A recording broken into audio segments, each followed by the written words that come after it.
Hello, everybody. Recording live from somewhere. This is Zach Couples with episode number 74 of the Movement Debrief. And tonight, folks, is going to be on fleek, as they say. We're going to talk about zone of apposition. What is the deal with that? What is it? Do I need to maintain it? Ooh, stay tuned. We're going to talk about total hip replacement. What do you do after a total hip replacement to ensure that your recovery process is muy bueno? I'll answer that for you. And last but not least, we're going to talk about client wants versus client needs. How do you balance the two, that dichotomy that we have? Or is it? Stay tuned, because these are questions that are asked from the people, answered for the people, by this people right here, fam, recognize fam. Without further ado, let's debrief, shall we?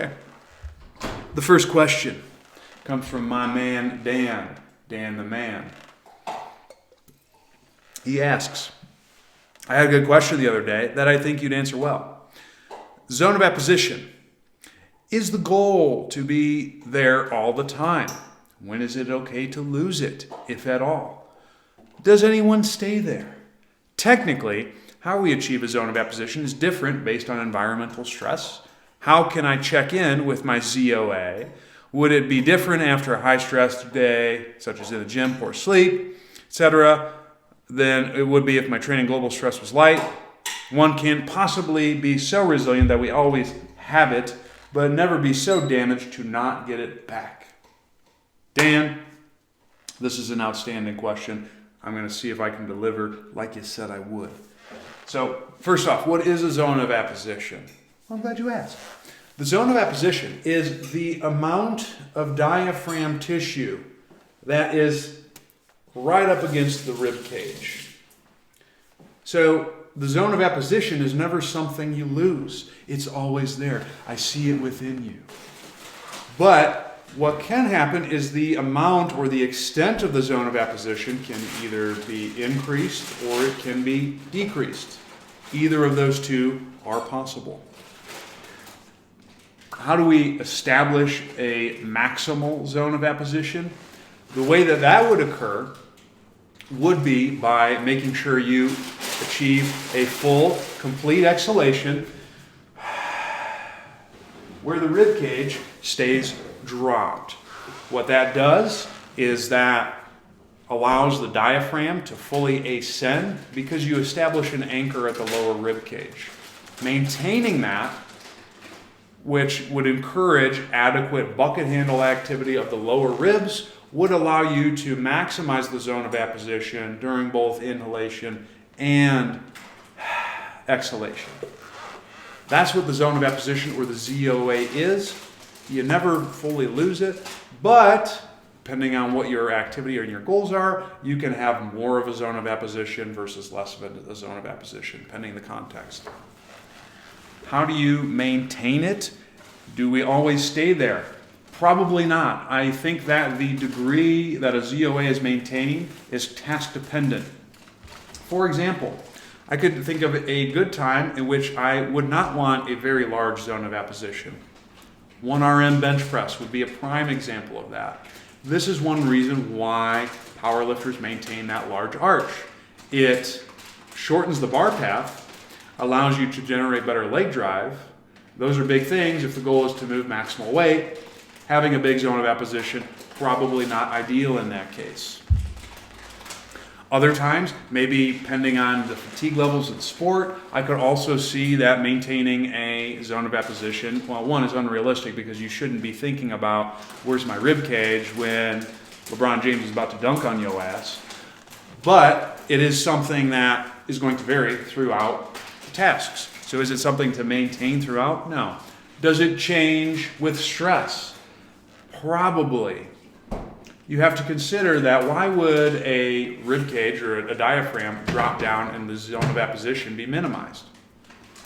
This would likely to be to utilize a hyperinflation strategy for whatever. Maybe that's to enhance stability of someone moving or to prevent someone from falling over. Maybe that's to drive greater oxygen to the tissues in the short term. These could also be scenarios in which maintaining a ZOA, or keeping a minimal ZOA, I should say, is undesirable. It's a stress-based pattern. So if you are in a higher stress scenario, it can't be there for a bad reason. It's likely there to allow you to adapt to the tasks at hand. So if you've lost or minimized your zone of apposition, how do you find it?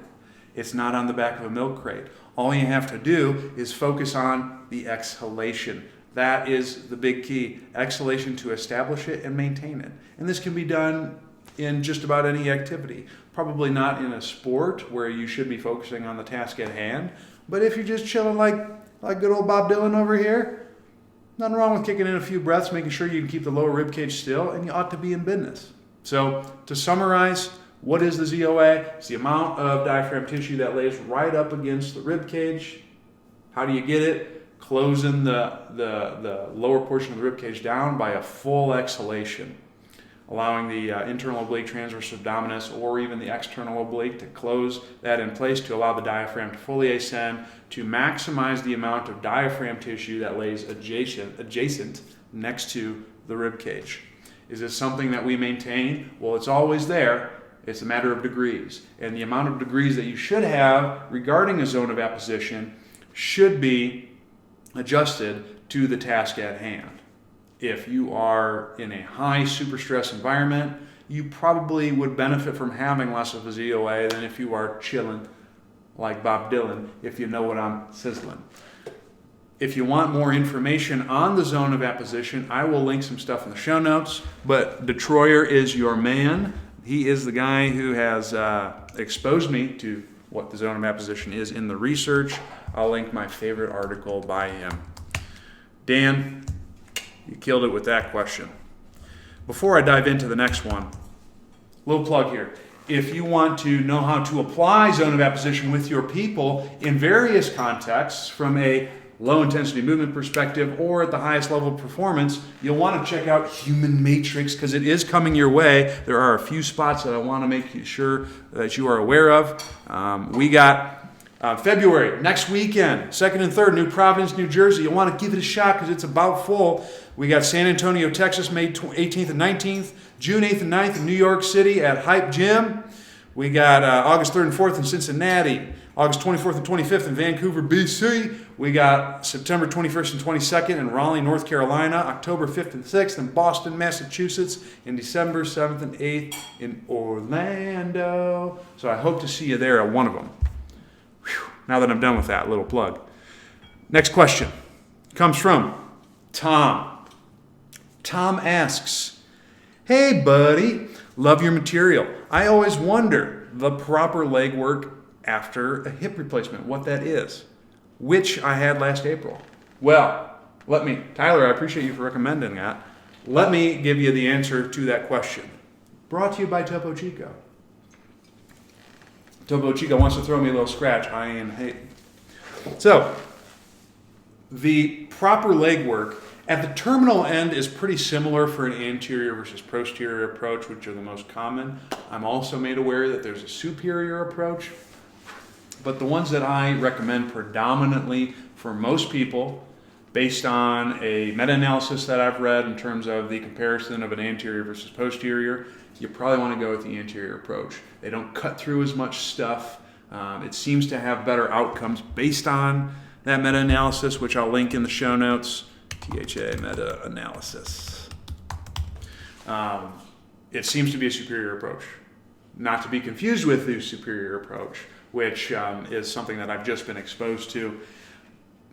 I'm still on the fence in that regard because with that approach as well, you are still cutting through some tissue, or you have to reflect it and then reattach it. Anytime that happens, especially when you consider the post-operative, immediate post-operative protocol where they get you standing in the hospital, we don't get our people with rotator cuffs moving immediately as the surgery is done. But why do we do that same thing when we're doing an insult to the rotator cuff of the hip? Doesn't make sense to me. That's why the anterior does make sense to me, because you aren't going through those cuts to make the repair. So that's why if someone asks me, "Zach, what do you think you should do from a hip replacement standpoint?" I try to push them anterior. Now, in terms of what you should do from a specific leg work standpoint, we have to consider Precautions first, especially in the early phases of rehabilitation. For the anterior approach, and the way I think of this, if you forget, is how do I attempt to dislocate the hip? Because that's what you're trying to avoid, those extreme ranges. So from an anterior approach, you want to avoid extreme hip extension. You want to avoid external rotation of the hip because the femur is going to glide anterior. Out of the socket, maybe, but probably not. And then last but not least, you want to avoid abduction because that's the position they use to make the femoral head visible. For the posterior approach, we flip-flop that. I don't want flexion past 90. I don't want adduction still, that's the same, and then I don't want internal rotation because that's what they do to pop it out of place. We want to make sure we're carefully selecting activities so we're not going into those extreme end ranges. Down the line, if your tissue quality is solid, you're probably okay touching in those areas. Proper leg work. It's really the same hoop that I talk about with everything else, just knowing that we have those constraints at our disposal. So you still need to restore hip extension in a safe range. You still have to restore frontal plane adduction, abduction. I will link debriefs in the show notes to do that ad nauseum. You still want to restore hip rotation. All of these things should be back. That is the first line of defense. And you want to choose positions that are comfortable for the patient. If I have someone who's had a posterior approach, I'm probably going to, in the short term, emphasize hamstrings more than I am glute max, because a lot of times people after the posterior approach, because it's been cut through for crying out loud, they have a hard time contracting that bad boy. You may need to rely a bit more on hamstrings to finish the hip extension limitation that they may have. Once the tissues have been allowed to heal a bit more, then we can put them more towards end range, emphasize glute max. I'll link some of my favorite moves in the show notes as well that I would utilize for a posterior to emphasize hip extension. Anterior, this is why I love the anterior approach, it's gravy. You can use hamstrings, you can use glutes. You would go under your typical process to restore hip extension. You're just not pushing them to the extreme end range. So once you get them to zero, you are a hero, if you know what I'm sizzling. Once you've done that, you see what has checked out. If they can adduct onto the table, if they can abduct, if they don't have it, get it. Some of the moves that I like are basically putting them into the position that they can't get into, make them suffer. So I got a great move for hip abduction that I've been liking quite a bit, the side-lying stride. That's been a great one. Adduction, I find if you emphasize hip extension, a lot of times you don't have to do much more to get the adduction to clear. In terms of hip rotation, you might do some movements that emphasize hip IR or ER. And if you need hip IR, you're shifting the hip back to create a posterior glide. Obviously, be careful if you have someone who's got a posterior approach. And if you need ER, you're shifting the same hip forward to try to drive more of an anterior glide. Actually, it would be inferior and superior, but neither here nor there. That would be the line of defense to restore motion. From there, you want to incorporate loading to make sure that you have movement available at the pelvis as a whole, not just the hip, and everywhere else. I love getting my people post-op total hip to squat. I have a great debrief on the squat called the squatting bar reach. If you're looking for some progressions, one of these days I'm going to have to update that because I'm changing a little bit in terms of how I'm coaching the squatting.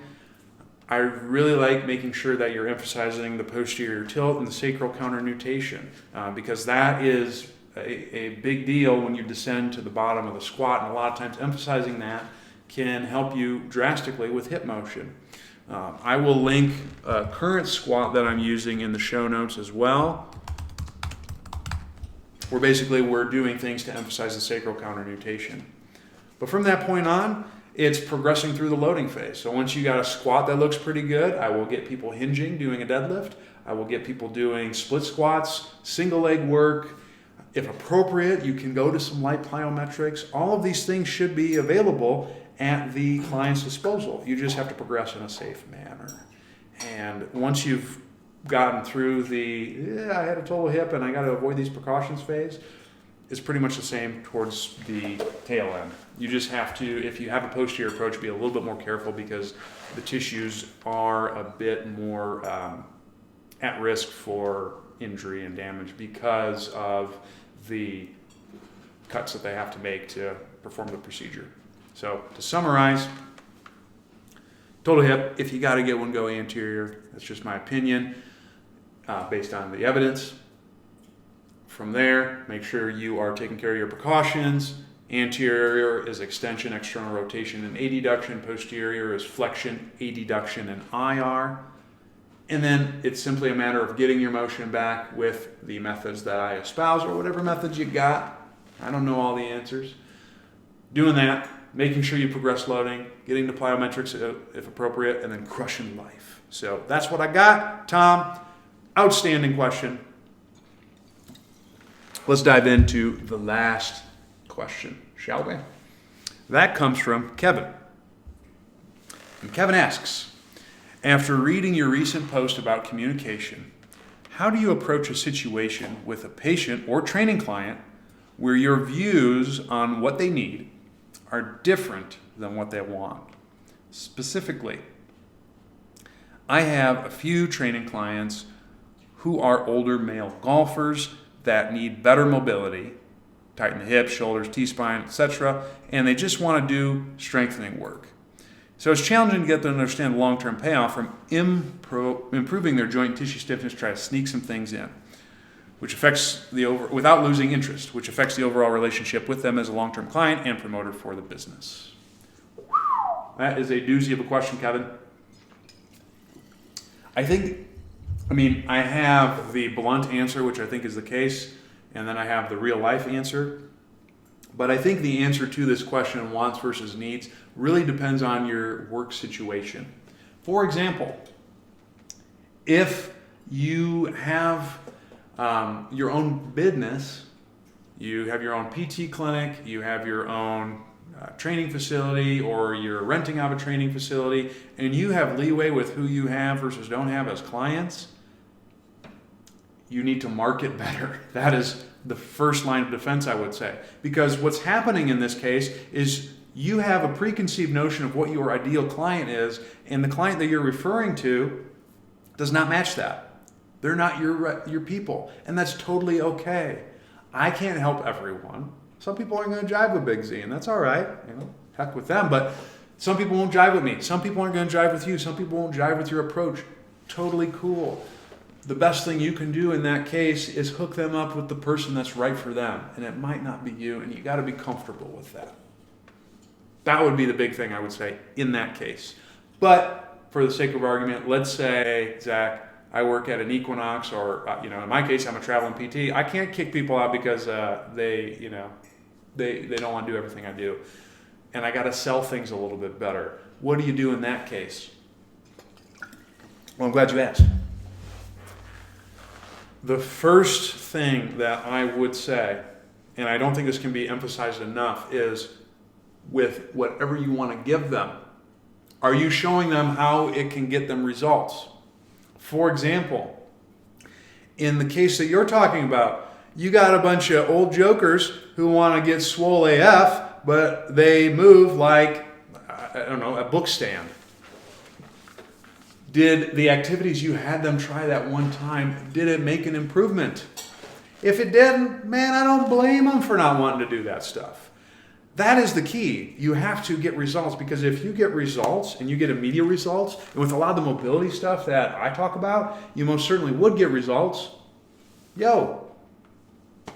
This is not even a selling point. Just get the results.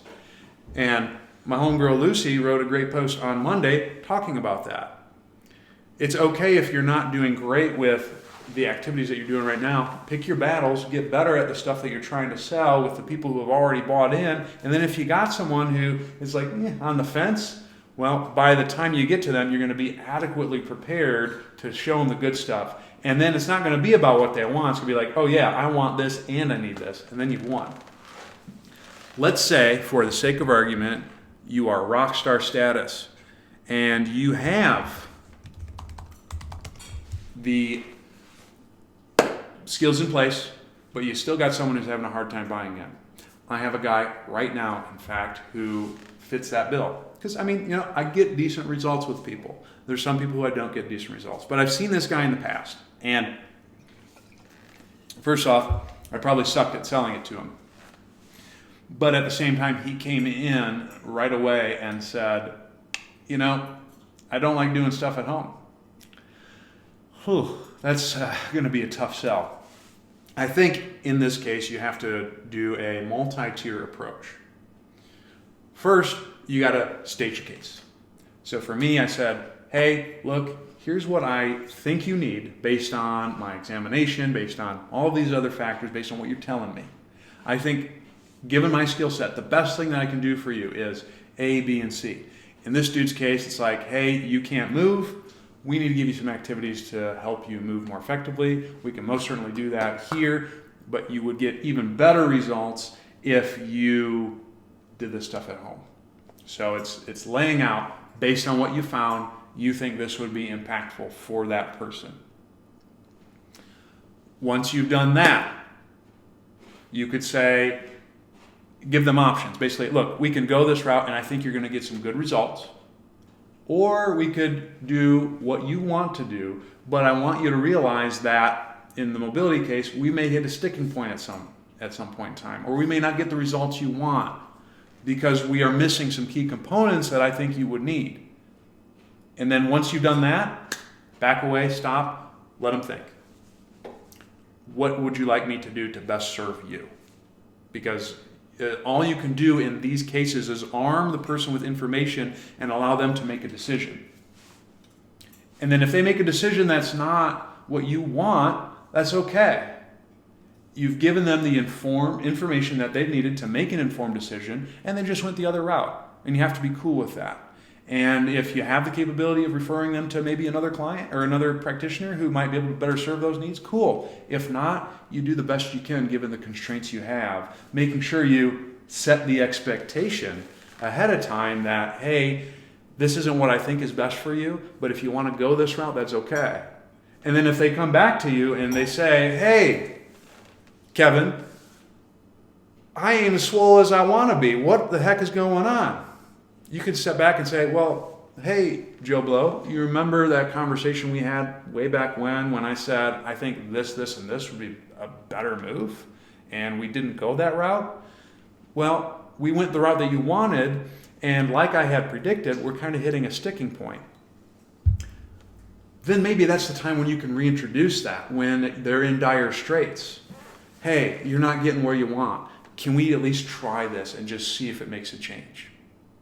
Then they might be a little bit more open to that. And if they're not, then they're probably going to, which should have happened in the beginning, go their separate way to someone else. And that's totally okay, because that person is probably not the best person to fit the bill.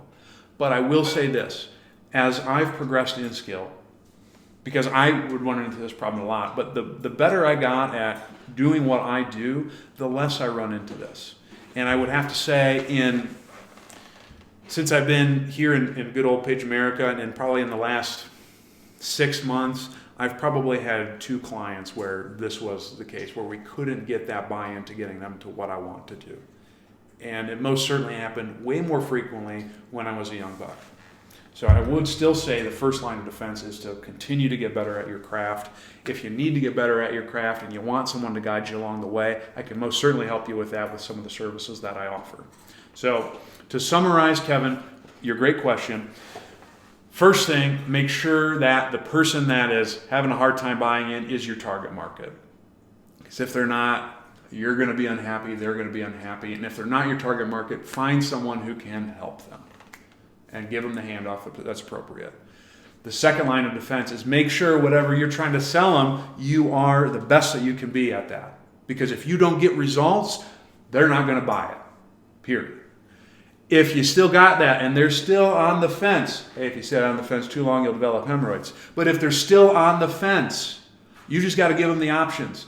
Educate them on why you think what you're recommending is the best thing to give them. And if that doesn't work, even though they have the information, you just carry out the game plan, man. Hope for the best. And if they run into that sticking point, you can always come back to that first conversation, and maybe that's the time you reintroduce it. Kevin, great question. I think that's probably a good stopping point for us tonight.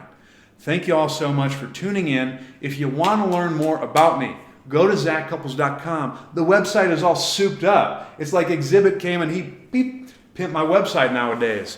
Go to zachcouples.com. You can sign up for the newsletter. You'll get a bunch of free stuff. You're going to get about 4.5 hours of me talking about either breathing or pain. You'll get weekend goodies. You'll get an acute to chronic workload calculator so you can progress your clients in a safe manner in terms of manipulating load and volume. Go there. I offer 3 services, movement consultations. If you are having some of the issues that we talked about, maybe your total hip and you want help restoring your mobility, I can be your guy. We will go through an evaluation. We'll try some moves. We're going to find what works for you, move on, get you back to doing what you want in life. I also offer mentoring. If you are struggling getting the results, it's a results problem. I got a results solution for you by mentoring, my man. So I appreciate you, Jordan. What we'll do is we will find the holes in your game, and we will work together at filling those gaps so you are getting the results that you want with your clients.